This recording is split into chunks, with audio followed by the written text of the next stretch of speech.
Hello, everyone, and welcome to World Literature 2. This is a quick podcast of what we're going to be going over in this course. So we're going to begin World Literature 2 from the Enlightenment period in Europe. Because of the discussions on the Enlightenment era, this will give each of you a summary of different philosophical systems and worldviews expressed in important texts written in antiquity and the reaction of those worldviews in the new era.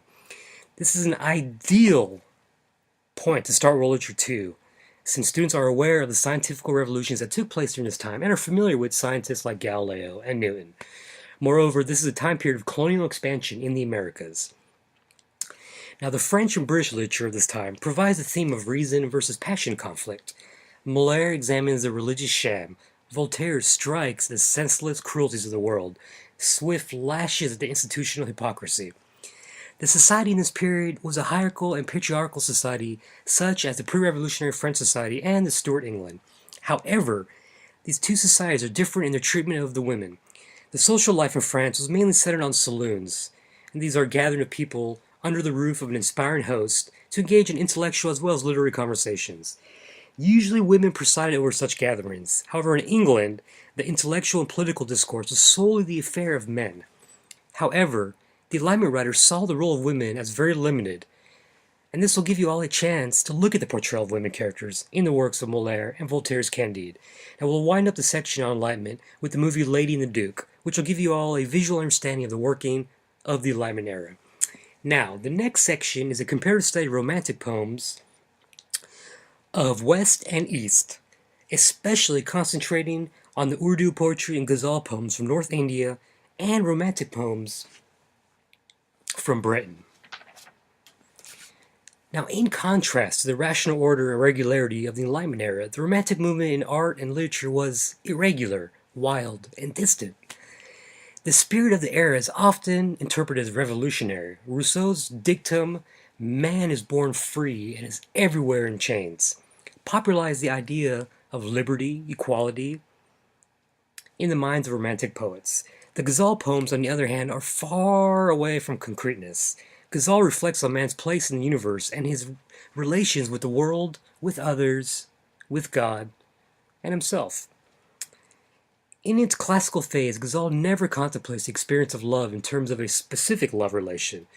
While the Romantic poets had freedom both in structure and theme of the poem, ghazal was very conventional in both theme and structure. Now, next we're going to move to the experience of a former slave, Frederick Douglass. While the Romantic writers of Europe expressed their ideas of liberty and equality, one slave in America achieved it through his sheer effort.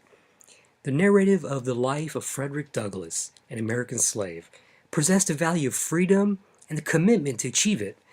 This particular book introduces the students to autobiography as a literary form. Though the autobiography talks about one's life, it needs to retain the imaginative quality of the literature as well as focus on certain life experiences. It will be challenging exercise for all of you to examine the choices Douglass makes in his autobiography in presenting his life. Now, next, we're going to move to Russian literature. In this section, we look at one of the short stories written by Anton Chekhov, one of the greatest short story writers in the world. The Lady with the Dog provides a good example of how Chekhov reacts to the masterpieces of the past, such as Madame Bovary and Anna Karenina. Both the work addresses the theme of adultery and the consequences of it. Unfaithful heroines committing suicide. These heroines didn't find true love from the adulterous relationship. Chekhov, on the other hand, presents a heroine who finds true love in an adulterous relationship and who doesn't repent about it. This story also shows Chekhov's attitude towards women. Chekhov presents two women in this story, an intellectual and an outspoken woman who's the wife of the protagonist, Gurov, and the soft and childlike Anna, his mistress for a few days. Feminist critics would agree that Gurov was threatened by the strong and preferred the docile. Now, Kafka's novel Metamorphoses introduces students to the predicament of the modern man, individual struggle against a vast, meaningless, and hostile system. Kafka's characters live in a meaningless world where they often don't find meaning for their existence. You will learn to look beyond the seemingly calm surface of the story for a symbolic and allegorical meaning. One critic observes, Kafka's fictional world has long fascinated contemporary writers, who find an extraordinary blend of prosaic realism and nightmarish infinitely interpretable symbolism. The symbolic meanings in his text often calls our attention to psychological readings of the text. The son takes the role of father and turned to be a gigantic insect. Gregor, the protagonist's transformation into a giant bug, signifies his guilt for having usurped the role of father. Now, the major section of the course can be called post-colonial literature. Post-colonial literature are those literatures in English produced by writers who either come from or have an ancestral purchase upon countries with a history of colonialism. So often, the literatures produced in nations such as India, Pakistan, Jamaica, Nigeria, Ireland, Canada, Australia, New Zealand have been called post-colonial. Here we look at some of the major texts for post-colonial countries, such as Nigeria, Australia, Colombia, India, Ireland, which deals with colonial and post-colonial experiences. Now, to introduce the students to post-colonial themes, we start this segment with a movie titled The British Empire in Color. The British Empire in Color is a collection of rare footage shot by different individuals. It shows different types of activities going on in Britain, as well as in most of the colonies under Britain. On one side, there's an anxiety of the slow crumbling down of the empire, as reflected in Kipling's poem Recessional. And on the other side, in colonies, people were struggling to gain independence from Britain. Now, Achebe's Things Fall Apart is one of the major texts we study in this section. It is the experience of the colonized that count in post-colonial literature, and some of the natives writers like Achebe began writing novels as a reaction against colonial portrayal of the natives, and to give an authentic image of the natives.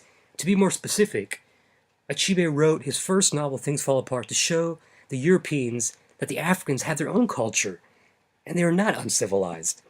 Savage people depicted in the literature of the West, like Conrad's Heart of Darkness, and Soyinka's Death in the King's Horseman, looks at the native Yoruba community and how inconsiderate the British are to native customs. Now, The Rabbit Proof Fence is an Australian film based on the novel written by an Aboriginal Australian, Doris Pilkington. It narrates the story of the stolen generation, that half-caste children of Australia, who were removed from their native places to British establishments to assimilate them into white society. Now, this movie investigates into the motives of the British in stealing the children from their parents and its impact on native culture in Australia. Now, the other remaining texts, Garcia Marquez, Death Constant Beyond Love, and Arunanti's Roy, the God of Small Things, examines the social issues in the former colonies. Now, Marquez's Death Constant Beyond Love takes place in Colombia, which gained independence from Spain as early as 1824. Though not overtly connected to the colonialism, its rampant poverty and corruption is often ascribed to the colonial times. Now, Garcia Marquez's text is also important since it introduces magical realism, the mixture of fantasy and realism to the field of literature. It is a genre of fiction used by post-colonial writers, including Salman Rushdie. The final text we will use in this class is Roy's The God of Small Things. Now, Roy's young narrator, Rachel and Esther, narrates her story, questioning and trying to find meaning to their daily existence in the post-colonial atmosphere in India. Now, identity is a major problem for Rachel and Esther. They don't know if they belong to the Indian tradition or to the British tradition. So pretty much that was a quick rundown of everything we're going to go over this semester. And I wish everyone a great class, and let's have some fun this semester. Thank you.